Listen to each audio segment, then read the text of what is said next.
concentrate on being the perfect wife.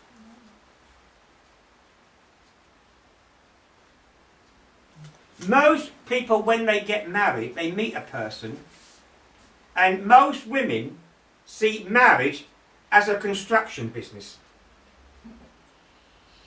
Well, I'll soon get that out of him.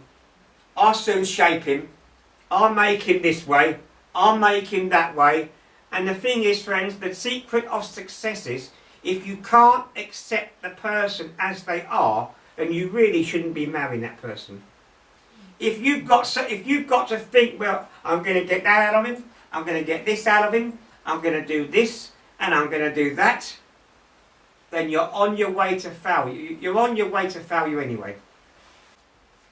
So, a Christian, I made some notes here, a Christian should never consider marriage for ulterior motives. Now, what do I mean by that? Well, I want to get married because all my friends are married. I've got to get married because all. Hey, friends, if the only reason you're getting married is because you don't want to be different to your friends, your motives are wrong. Your motives are wrong. If you want to, well, I want a woman that I can show off to my friends, your motives are wrong. We should never get married for ulterior motives, such as money. Well, I want a rich man. I want a rich man. I want someone who's going to give me some money, look after me, finance me. Hey, Matt, listen here. And I talk to men here now, as a man. If you're going out with a woman that is only interested in how many dresses you can get her, how many meals you can get her, then I say you need someone else, because you're not getting a wife, you're getting a slot machine.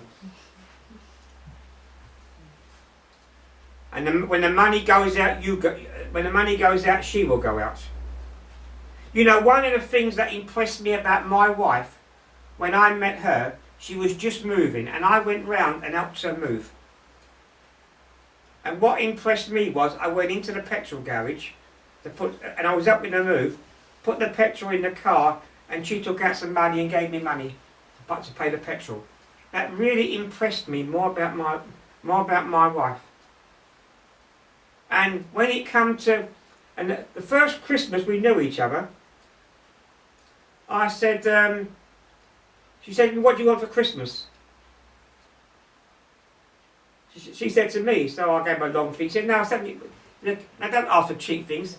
So I said, well, what do you want? She said, oh, don't worry about me. I just want to get you something. Don't worry about me.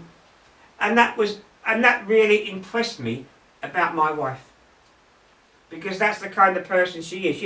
If my wife would do 2 lamb chops, I'll always get the biggest one. She always put the biggest one on. You can tell a lot about people that way, you see. So don't go by ulterior motives such as money. The woman should love you, not your purse or your wallet. The man should love you, and men are just as bad as that these days.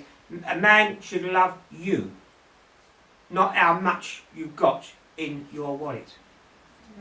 Don't marry for beauty, because if the beauty goes, they'll be looking for a younger model. Marry for love. Another thing about marrying ulterior motives is, in this country, and people often look for marriage, and I've been offered this, even though I am married, been offered it.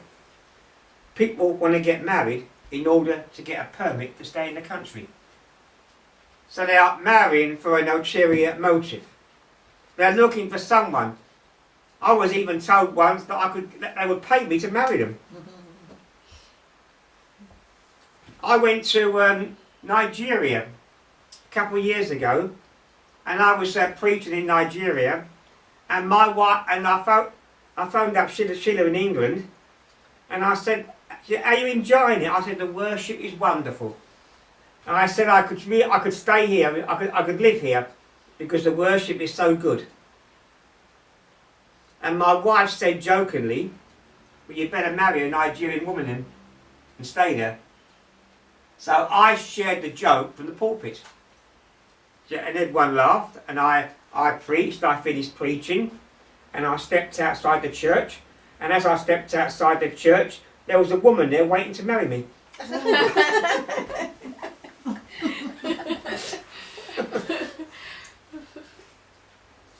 So don't marry for ulterior reasons. So success on marriage is not dependent on finding the right person, but being the right person. Amen. First of all, you've got to know what it's like to be a wife. Amen. You've got to know what it's like to be a husband. And that takes years of experience. Oftentimes, when you're courting and you're planning your marriage, and you sit around and you talk for hours and talk a lot of sweet nothings, and then you have the big day. All the planning goes in for it. You get all the food and the cake and the cars and that kind of thing. And then after it's all done, you go on the honeymoon, and that's all over. And that's all over. And then the real thing is, you look at the person sitting next to you and think, oh dear. That's where it all starts. That's where it all starts. So, some things to bear in mind before you get married. The key to success is to accept people as they are and not the way you want them to be. In other words, you've got to look at your husband, or you can do that now. You can look at your husband or wife, except you and she's looking at me. But you can look at your husband or wife. And you have to learn to accept that person as he is. Amen. And as she is. And stop trying to make them what you want them to be. The key to success is to accept people as they are and not the way you want them to be. I've learnt that in the ministry over the years. It used to annoy me, but I've learnt that over the ministry over the years. There are people that are very talented but very unreliable. And that can be annoying because they're talented. You put them on the programme, they don't turn up. Well, that's the secret of success, is to learn to accept people as they are.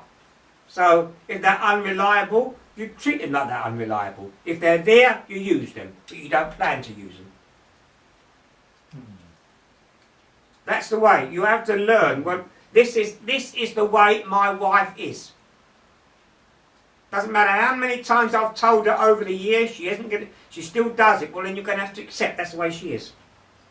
And you're going to accept that's the way he is. And instead of trying to make your husband fit around what you want, or make your wife fit around what you want, just accept what they are. And stop trying to make changes, because the more you will end up arguing and rowing over the same thing. And I've been through it. You will end up arguing and rowing over the same thing over and over again, and nothing's going to change, because it won't change until you accept the position. And sometimes it can be stupid things that you argue about. But find a way around it. I know one person once they used to get upset because the way they done the toothpaste. He was one of those men that would get hold of the toothpaste and squeeze it from the bottom and put it on there. She was one of those who squeezed it in the middle. And there was a big argument about it, but nothing changed. So what they decided to do was, well, we'll get 2 Peter toothpaste. You do what you want with your one, and I do what I want with my one. End of arguing.